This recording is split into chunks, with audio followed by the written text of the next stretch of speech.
अस्सलाम वालेकुम everyone, welcome in kitchen with Alina. आज मैं अपने किचन में बना रही हूँ ब्रेड रोल्स। आप इन्हें पोटैटो फिंगर्स भी बोल सकते हैं और ब्रेड फिंगर्स भी बोल सकते हैं। तो चलें स्टार्ट करते हैं। सबसे पहले मैंने एक अदद पैन ले लिया, उसमें मैं घी शामिल कर दूँगी 1 table spoon and half table spoon यानी कि 1 चम्मच और आधा खाने का चम्मच। साथ में इसमें ऐड कर दूँगी क्यूमिन सीड्स यानी कि ज़ीरा, ये मैंने 1 टीस्पून लिया है। उसको हल्का सा मैं ऑयल में फ्राई करूँगी यानी कि रोस्ट कर लूँगी।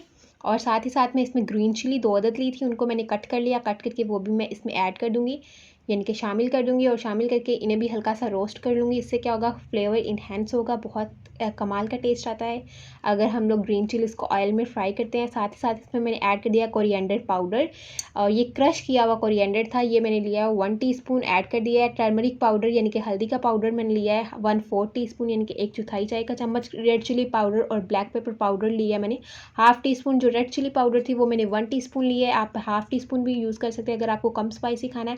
साथ ही साथ मैंने इसमें पानी शामिल किया है 2 टेबल स्पून, ताकि जो हमारी मिर्च है और जो हमारा मसाला है वो जले नहीं, इसलिए मैंने 2 टेबल स्पून ऐड किया। आँच हम मीडियम टू लो ही रखेंगे, बिल्कुल लो फ्लेम पे करेंगे। साथ ही साथ एक अदद स्मॉल अनियन यानी कि एक प्याज ली थी, उसको चॉप कर लिया, वो भी इसमें शामिल कर दिया है।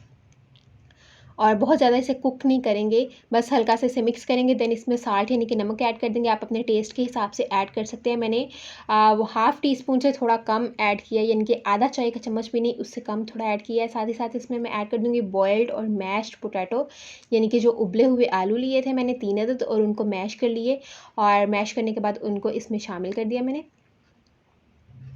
अब हम इन्हें अच्छे से मिक्स करेंगे, आँच बिल्कुल लो रखेंगे, वरना जो हमारा स्टफ़िंग हम लोग रेडी कर रहे हैं वो जल जाएगी। इसको अच्छे से मिक्स करेंगे ताकि मसाले से अच्छे से मिक्स हो जाए। साथ ही साथ इसमें मैं ऐड कर दूँगी फ्रेश कोरिएंडर यानी कि धनिया, हरा धनिया, और चाट मसाला, ये ऑप्शनल है। मैंने 1/4 टीस्पून यानी कि 1/4 चाय का चम्मच इसमें शामिल किया, और इसे दोबारा से अच्छे से मिक्स कर लूँगी। अगर आपके पास ये नहीं है तो आप इसे स्किप भी कर सकते हैं। साथ ही साथ मैंने ब्रेड स्लाइसेस ले लिए हैं, और इनको हम इनकी साइड्स को कट करेंगे। जो हमारी स्टफिंग थी वो बिल्कुल रेडी हो गई है, उसको रेडी होने में 3 से 4 मिनट लगे थे, और हमने फ्लेम ऑफ कर दिया। जैसे ही हमने चाट मसाला ऐड किया है तो फ्लेम ऑफ कर दी, और उसके बाद उसको अच्छे से मिक्स करके ठंडा होने के लिए साइड पे कर दिया है। ब्रेड स्लाइसेस की जो हम साइड्स हैं उनको कट कर लेंगे, इनके जो ब्राउन एजेस होते हैं उनको कट कर लिया है मैंने। ये देखिए हमारी जो स्टफिंग है उसको ठंडा कर लिया है, वो रेडी करके मैंने एक बॉल में डाल दी है। साथ ही साथ एक प्लेट में आप किसी भी बॉल में पानी ले ली, पानी लेके मैंने उसमें ब्रेड को डिप किया है। इस तरह से देखें, अच्छे से पानी से ब्रेड को डिप किया। जैसे ही पानी सॉक कर लिया ब्रेड ने, तो उसको उठाया और हाथ की मदद से इस तरह से प्रेस किया। जितना भी उसके अंदर एक्स्ट्रा वाटर है, यानी कि जितना भी ज़ायद पानी है, उसको निकाल लेंगे हम लोग। निकालने के बाद ब्रेड जो है हमारी, वो उसमें से पानी बिल्कुल ख़त्म हो गया है, लेकिन हम लोग इसमें गीली ब्रेड यूज़ करें, इसलिए जैसे ही पानी ख़त्म होने के बाद हम इस पर स्टफिंग रखेंगे अपनी रेडी की हुई। ये देखें मैंने 1.5 टेबल स्पून यूज़ किया, यानी कि एक और आधा खाने का चम्मच यूज़ कर रही हूँ इसमें मैं। आप अपने ब्रेड स्लाइस के साइज़ के हिसाब से इसमें स्टफिंग करेंगे। अगर आपकी ब्रेड स्लाइस छोटी है तो आप इसमें कम स्टफिंग ऐड करेंगे, 1 टेबल स्पून इनफ है, ठीक है। लेकिन मैं वो बड़ी सैंडविच ब्रेड यूज़ कर रही हूँ, तो इसलिए इसमें ज़्यादा ऐड कर रही हूँ। अब हम इसे रोल करेंगे, और देखिए साइड्स में मैंने स्टफिंग ऐड नहीं की, क्योंकि हमने इन ब्रेड को जो है ना लॉक करना है साइडों से, तो इसीलिए अब हम इसे इस तरह से रोल करेंगे, और साथ ही साथ जो इसकी साइड्स हैं उसे प्रेस करते जाएंगे, अच्छे से रोल करेंगे। राउंड राउंड सी शेप रहे हमारी, और देखिए हाथ की मदद से इस तरह से मैं इसे प्रेस करूँगी। देखने में भी आपको थोड़ा सा डिफ़िकल्ट लग रहा हो, लेकिन ये आप ज़रूर ट्राई कीजिएगा। एक तो ये आप अंडे की भी कोटिंग करके हम लोग बनाते हैं, लेकिन जो पानी वाली होती है जिससे हम लोग ब्रेड को सोक करते हैं, वो इससे भी ज़्यादा क्रंची होती है अंडे वाली से। तो आप लोग इसे ज़रूर ट्राई करें। और ये देखिए अब हम इससे ब्रेड की कोटिंग कर लेंगे। ये ब्रेड क्रम्स लिया है मैंने, उससे इसकी अच्छे से कोटिंग कर लिया, और साइडों से भी अच्छे से प्रेस किया ताकि लॉक हो जाए, और उसके ऊपर ब्रेड क्रम्ब की कोटिंग आ जाए, ताकि इसमें ऑयल जो है अंदर ना जाए, अच्छे से स्टफिंग इसकी अच्छी तरह से बाहर ना आए और लॉक रहे।